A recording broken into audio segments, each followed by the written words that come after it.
Alors aujourd'hui, je vais essayer de vous expliquer pourquoi je me retrouve avec un bassin vert. Alors vert, pourquoi? Parce que effectivement, hein, il y a des algues. Je l'ai chloré, il n'a aucune réaction au chlore. Ça, c'est très embêtant. Cela fait à peu près 3 ans, je crois, que je ne l'ai pas vidé ce bassin. Donc là, je pense que je vais y avoir droit. Et il faut que je vous explique pourquoi. Pourquoi le bassin, il ne réagit pas, enfin l'eau ne réagit pas au chlore. Comment je me suis retrouvé avec une eau aussi verte? Vous avez vu l'état du bassin. C'est un bassin hors sol. À la sortie de l'hiver, je remonte le niveau et généralement commence à traiter le bassin avec du chlore ou un autre désinfectant. Ça fait à peu près 3 ans que j'arrive à redémarrer mon bassin normalement après l'hiver. L'inconvénient, c'est que moi l'hiver, comme c'est du hors sol, je ne peux pas faire tourner le système de filtration. Donc normalement en dessous 15 degrés, il n'y a pas trop d'utilité, mais si je faisais tourner ma pompe l'hiver, je l'exposerais au froid et au gelé. Même si on n'a pas de gros gelé dans notre région, ça pourrait tout casser. C'est pas envisageable pour moi. Donc généralement, passé l'hiver, comme je disais tout à l'heure, je remonte le niveau, je traite à nouveau l'eau, et je m'en sors relativement bien, ça m'évite de vider, enfin pas d'économiser de l'eau, mais de faire écologiquement, je dirais que c'est plus... cette année, ça m'est déjà arrivé, c'est que le chlore ne réagit plus du tout.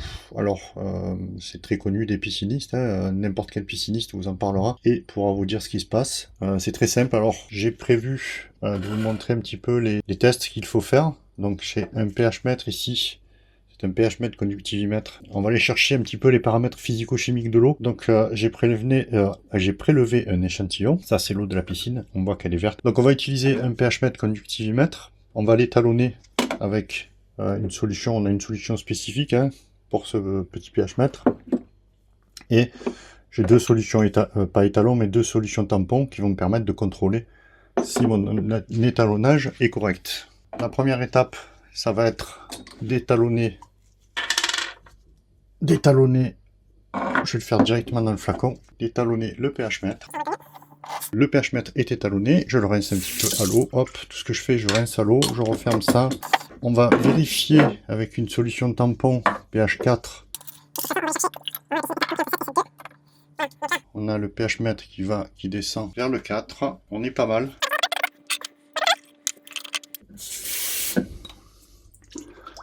On rince. pH 7. Là, on doit remonter à 7. Voilà, le temps que ça cherche. Donc après, on va utiliser ce petit testeur avec bandelette. Vous allez comprendre pourquoi. C'est ce qui va nous déterminer. C'est ce qui va nous montrer ce qui ne va pas sur notre piscine, même si le pH est bon. Voilà. À 0,4, enfin, c'est pas 0,4, pardon, 0,05, 0,04 près, on est bon. On est à presque 7, donc c'est bon. Et on rince. On va mettre un peu de notre eau de piscine. Donc notre pH, je l'ai ajusté. Hein, j'ai quand même, avant faire d'autres tests, enfin avant d'essayer autre chose, j'ai testé, j'ai réglé le pH. Donc je suis à 7,4, limite haute. Mais le pH est bon, hein, il faut être compris entre 7,2 et 7,4 pour que le chlore réagisse correctement. Donc là, on est à 7,4, on est sur la limite haute, mais ça devrait fonctionner. Voilà, la conductivité, on est à 1374, ce qui est relativement important. L'eau du robinet, surtout que j'ai quand même pas mal d'eau de pluie à l'intérieur, je devrais être beaucoup plus bas. Mais par contre, si je prends de l'eau du robinet, vous voyez, on est moitié moins. Donc voilà, ça donne déjà un indice sur la composition, sur les caractéristiques physico-chimiques de l'eau. Il y a quelque chose qui ne va pas. Ce qu'on va faire, c'est qu'on va faire le fameux test bandelette que je disais tout à l'heure. On prend une bandelette, ça vous le trouvez chez n'importe quel pisciniste, ça c'est vraiment très révélateur. Ça vous indique donc le pH, la teneur en chlore, la teneur en calcaire, l'alcalinité, et la concentration de stabilisant. Il faut savoir que dans le chlore, on a du stabilisant pour stabiliser tout ça. Donc on a cette valeur aussi qui est indiquée par la bandelette. Alors donc on trempe la bandelette, ni plus ni moins. On va attendre quelques secondes que ça réagisse. Ça réagit relativement vite. Hein. On voit bien que ça réagit. Voilà, on attend quelques secondes. Et puis là, on va venir comparer. Le chlore, lui, il est bon. Hein. Il est quand même élevé, hein, puisque j'avais fait un chlore choc. On a oh là, j'arrive pas à le dire. On a une teneur en minéraux relativement importante. Et on a surtout une concentration en stabilisant très élevée. Et en fait, c'est ce dernier paramètre qui pose problème. C'est la quantité qu'on a accumulée de stabilisant qui est contenu dans le chlore. Ça, c'est le chlore que j'ai retiré tout à l'heure du skimmer. Avec cette teneur en stabilisant, le chlore ne réagit plus. Je dirais que la seule façon de remédier à ce problème, c'est malheureusement de vider la piscine. On n'a pas le choix, le chlore il réagira plus. J'ai essayé il y a quelques années plusieurs méthodes, je n'y suis jamais arrivé. La seule solution c'est vraiment de vider le bassin malheureusement et de renouveler l'eau. C'est la seule chose qui va faire que on va se retrouver avec une eau exempte de stabilisant et l'eau elle réagira correctement au chlore. Il faut savoir que dans l'eau du robinet, la plupart des traitements se font au chlore. Si le chlore ne fonctionne pas, c'est qu'il y a un problème. Donc là, c'est le stabilisant. N'importe quel pisciniste pourra vous le dire. Voilà, donc le pH est bon, mais malgré un pH, je dirais correct, le chlore n'a plus aucune action. La seule solution, c'est de vider le bassin. Donc là, je suis en train de le vider. Je le remplirai avec de l'eau de pluie. Et l'eau de pluie... je le remplirai avec l'eau de pluie et en complément avec de l'eau du réseau. L'eau de pluie pour essayer de limiter la consommation d'eau. Alors c'est pas qu'une question de coût, c'est surtout une question écologique pour éviter de consommer trop d'eau du réseau. Voilà. Donc cette petite bandelette, elle vous indique beaucoup de choses et c'est très intéressant. Donc là, je n'ai plus le choix, je suis obligé de vider la piscine. Voilà, j'ai remplacé l'intégralité de l'eau du bassin. Après l'avoir nettoyé, bien entendu, j'en ai profité pour mettre un coup de nettoyeur haute pression sur toutes les parois du bassin qui commencent à vieillir.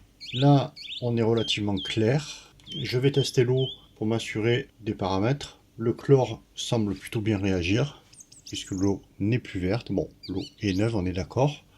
L'eau est composée, je dirais, j'ai réussi à intégrer 50% d'eau de pluie et 50% d'eau de ville. Malheureusement, je n'ai pas pu faire mieux. Les pluies ne m'ont donné que cela, mais c'est déjà pas mal. Après, comme je disais plus haut dans la vidéo, on ne peut pas mettre que de l'eau de pluie. Le pH pourrait devenir très instable. Donc je vais terminer là-dessus. J'ai prélevé à nouveau un échantillon d'eau de la piscine. On se rend bien compte qu'on est beaucoup plus clair que ce que j'avais à la fois précédente. On était bien vert, enfin bien vert. On voyait que l'eau n'était pas très claire, trouble et tirée vers le vert. Donc là, on va la contrôler avec les fameuses bandelettes. On va contrôler le pH. Dans l'ensemble, bon, je suis assez satisfait. Bon, de toute façon, quand on remplace l'eau, je dirais dans sa totalité, ça ne peut qu'aller. Donc si vous avez des questions, n'hésitez pas. J'essaierai d'y répondre au mieux, parce que je suis pas pisciniste non plus, mais j'ai quelques notions de chimie, donc je m'en sors pas trop mal à ce niveau-là. Voilà, on contrôle tout ça, et s'il n'y a pas de problème particulier, je vous dis à une prochaine. Conductivité, on a divisé par 2, c'est plutôt pas mal. On va basculer sur le pH. Donc le pH, on est sur le bas, mais je dirais qu'on est plutôt bien. On va contrôler avec les fameuses bandelettes.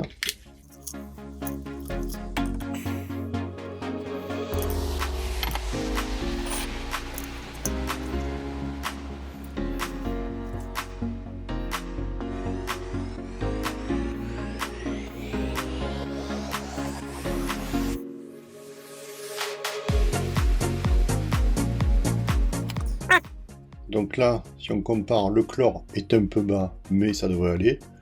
On est sur la limite basse, mais on n'est pas trop mal. Le pH, on est bien aux alentours des 7,2. Hein, ouais, peut-être un peu plus bas, légèrement plus bas, mais ça devrait s'améliorer avec le temps. La dureté de l'eau totale, on est plutôt bien. On est un peu sur le haut, je suis assez surpris, puisque le conductivimètre nous annonçait quelque chose d'assez bas. Par contre, la concentration en stabilisant, elle est devenue nulle. Et ça, c'est plutôt une bonne chose. Ça veut dire que le pH, ça veut dire que le chlore va pouvoir travailler correctement. Et ça, c'est une très bonne nouvelle. Voilà. N'hésitez pas à faire ce test si vous rencontrez ce problème.